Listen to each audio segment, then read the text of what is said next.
जय हिंद दोस्तों, कैसे हैं आप लोग। तो आज हम बात करने वाले हैं साल 2020 में आई एक ब्राजीलियन डिस्टर्बिंग फिल्म काबरीतो के बारे में, जिसका इंग्लिश में नाम है गोटलिंग सन ऑफ सेटन। दोस्तों, इस फिल्म की कहानी 3 भाग में डिवाइडेड है, जहां हमें एक सिख फैमिली के बारे में बताया गया है कि वो लोग कैसे रहते थे। पहले पार्ट का नाम है neither the father dies nor we have lunch. इस पार्ट की स्टार्टिंग में हम एक ब्राजीलियन फैमिली को देखते हैं, जिसमें होते हैं एक माँ और उसके 3 बच्चे, और उसके पति की हाल ही में मौत हो गई होती है, जिसके लाश को वो गाड़ने के लिए ले जा रहे थे। उनके साथ प्रीस्ट भी होता है जो कि वहाँ पे उसका फ्यूनरल करता है। फिर हमें पास की कहानी दिखाई जाती है कि आखिर उनका पिता कैसा था। उनका पिता एक बहुत ही गंदा आदमी था जो कि अपने बच्चों को मारा पीटा करता था, और वो उनकी अच्छे से परवरिश नहीं करता था, जिसकी वजह से उसके बच्चे बहुत ही ज्यादा शैतान हो गए थे। वो हमेशा अपने बड़े बेटे को ज्यादा मारता था क्योंकि उसके ऊपर ज्यादा जिम्मेदारियां थी, और वो चाहता था कि वो बड़े होकर उसकी तरह ही बने। उसके बाद वो अपनी बीवी के पास जाता है और उससे पूछता है कि वो खाने में क्या बना रही है। तो वो उसे बताती है कि वो जो मांस वो लाया है वो वही बना रही है। वो ऐसा आदमी होता है जो कि अपनी बीवी को भी मारा पीटा करता था,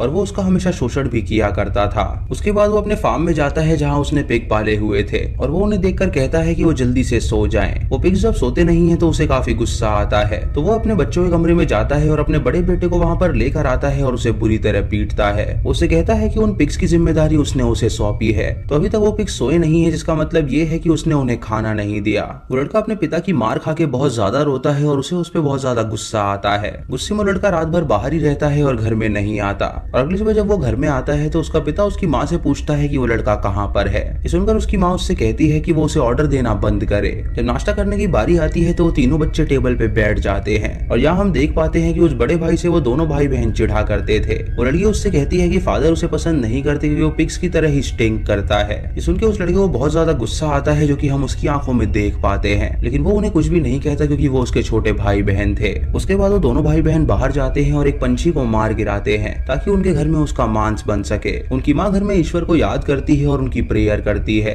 और तभी उसका पति वहाँ पे आता है और उसे छेड़ने लगता है। उसी कैंडल्स बुझा देता है और उससे कहता है कि ईश्वर जैसी कोई चीज नहीं होती, होता है सिर्फ दानव और कुछ भी नहीं। ये सुनकर उसकी बीवी उसे वहाँ से भगा देती है और वो वहाँ से चला जाता है। इधर वो लड़का जब वुड्स को छील रहा होता है तो उसका छोटा भाई उसे चिढ़ाता है, जिसकी वजह से वो चाकू उसकी तरफ करता है, जिससे वो डर जाता है। तभी उनका पिता वहाँ पे आता है जो कि उससे कहता है कि वो उसे बिल्कुल ना छेड़े। अगली सुबह मदर चर्च में जाती है प्रे करने के लिए, क्योंकि उनकी सारी क्रॉप्स नष्ट हो गई थी और खाने के लिए उनके पास कुछ भी नहीं था। रात को जब उनका बड़ा बेटा घर से वापस आ रहा होता है तो मास्क पहने 3 लोगों को देखता है जो कि उसका पीछा करते हैं और उसे किडनैप कर लेते हैं। जब उसकी आंखें खुलती हैं तो वो उन तीनों को अपने सामने पाता है जिन्होंने उसे बांध रखा था, और वो लोग उसे टॉर्चर कर रहे थे। तभी मास्क पहना एक बंदा वहाँ पे आता है जो कि उन तीनों को वहाँ से भगा देता है, और उन तीनों को पैसे देकर वो उनसे कहता है कि अब उनका काम खत्म हुआ। वो पैसे लेकर वो तीनों वहाँ से चले जाते हैं, और जब वो बंदा मास्क हटाता है तो वो देखता है कि वो कोई और नहीं बल्कि उसका पिता ही है। फादर उससे कहता है कि उसने ऐसा इसीलिए किया ताकि वो उसे सरवाइव करने का एक लेसन दे सके।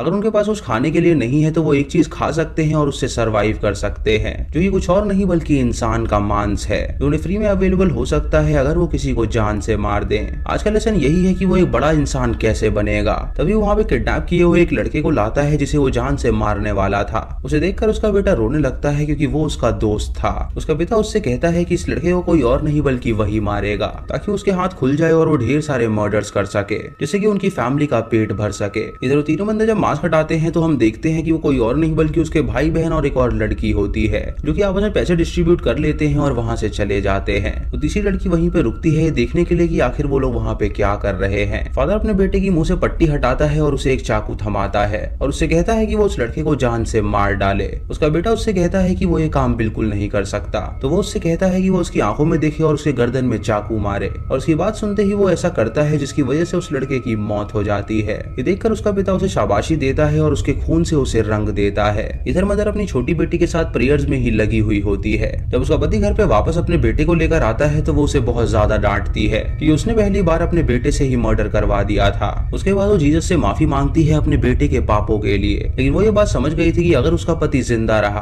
तो वो अपने बेटे को भी अपनी तरह ही बना देगा। वो कत्ल करने के बाद उस लड़के को काफी ज्यादा बुखार आ गया था, जिसकी वजह से उसकी माँ उसकी पट्टी करती है ताकि वो ठीक हो सके। वो लड़का काफी ज्यादा ट्रॉमेटाइज हो गया था क्योंकि उसने अपने बेस्ट फ्रेंड को ही मार दिया था, जो कि हमेशा ही उसके साथ खेला कूदा करता था। अगले दिन उसकी माँ अपने दोनों छोटे बच्चों को चर्च में लेकर जाती है, जहाँ वो फादर से कहती है कि इन दोनों बच्चों को वो यहाँ पे रखे और सुधार दें, क्योंकि अगर ये दोनों अपने पिता के साथ रहेंगे तो ये दोनों ही पागल हो जाएंगे। फादर उसकी बात मान लेता है और उन दोनों बच्चों को अपने पास रख लेता है। उसके बाद उसकी माँ अपने बड़े बेटे के पास जाती है और उससे कहती है कि उसने एक कत्ल किया है, जिसका ये मतलब है कि उसके अंदर डेविल मौजूद है। तो अगर उसे उससे छुटकारा पाना है तो उसे अपने पिता को मारना होगा, क्योंकि उसका जिंदा रहना उनके परिवार के लिए ठीक नहीं है। उसको मारने के बाद उसके सारे पाप धुल जाएंगे और ईश्वर उसे माफ कर देगा। ये बातें सुन के वो लड़का तैयार हो जाता है अपने पिता को मारने के लिए। रात को उसका पिता दारू पी के जब घर वापस आता है तो अपनी बीवी से पूछता है कि आज उसने क्या बनाया है। उसकी बीवी उसे खाना सर्व करती है और उससे कहती है कि वो इसे खा ले। और जब वो उसे खाने के लिए आगे बढ़ता है तो उसका बेटा वहाँ पे आके उसे स्टैब कर देता है, जिससे उसकी छाती से खून निकलने लगता है और वो उसे बुरी तरह स्टैब करके मार डालता है। उसके बाद वो दोनों माँ बेटे उसकी लाश को अपने साथ ले जाते हैं और अगले दिन उसका फ्यूनरल होता है, जो हमें स्टार्टिंग सीन में दिखाया गया था।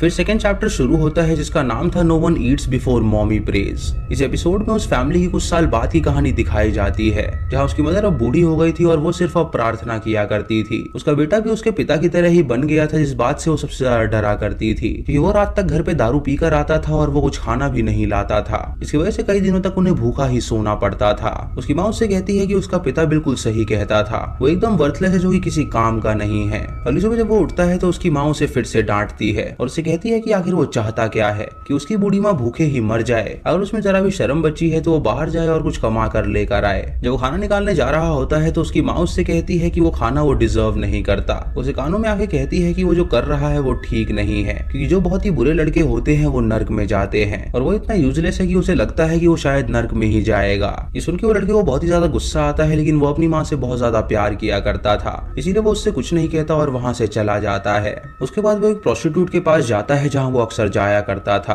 और उससे पूछता है कि आखिर उसके बेड पे रोज कितने बंदे आते हैं। ये सुन के वो प्रोस्टिट्यूट काफी गुस्सा हो जाती है और उससे कहती है कि वो यहाँ से निकल जाए, क्योंकि ये सवाल पूछने का वो हकदार बिल्कुल नहीं है। उसके बाद शाम को वो एक लड़के का कत्ल करता है और उसकी बॉडी को काट के उसका मांस वो घर में लाता है ताकि उसकी माँ उसे पका सके। रात को डिनर टेबल पे वो दोनों माँ बेटे बैठते हैं और वहाँ पे प्रेयर करते हैं। उसकी माँ उससे कहती है कि ईश्वर ने उन्हें ये खाना दिया है तो उन्हें उनका शुक्रिया अदा करना चाहिए, क्योंकि सबके नसीब में बिल्कुल नहीं होता।